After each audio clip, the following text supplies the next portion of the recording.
ঢাকা রাজশাহী সড়কে বাসের ডাকাতির ঘটনায় সাভার থেকে ৩ জনকে গ্রেফতার করা হয়েছে। পুলিশ বলছে যাত্রী বাসে উঠে শ্লীলতাহানির ঘটনাও ঘটায় ডাকাতরা।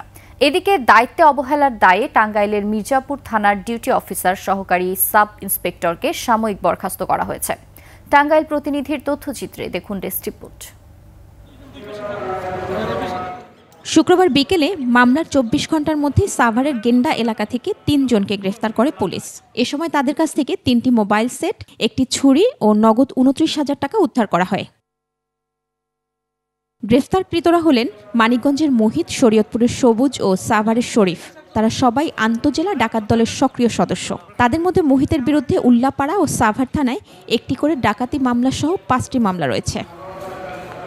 পুলিশ বলছে মূলত ডাকাতির উদ্দেশ্যেই তারা বাসে ওঠে।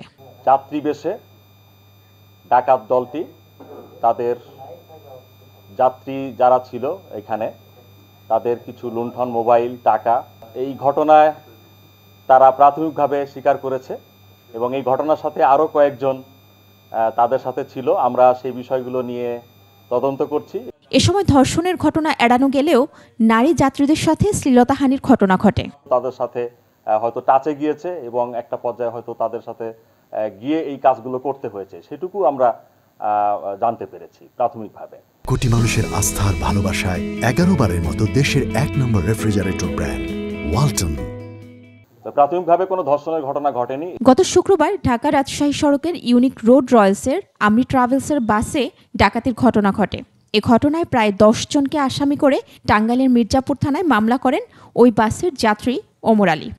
মিয়া মানুষের কাছ থেকে টাকা পয়সা, গহনা মোহনা সব নিয়ে নিছে, যার কাছে যা ছিল। ড্রাইভারে আমরা বললাম, ভাই গাড়ি নিয়ে চলেন। কয় ভাই আমরা যেতে পারবো না, তেল নাই।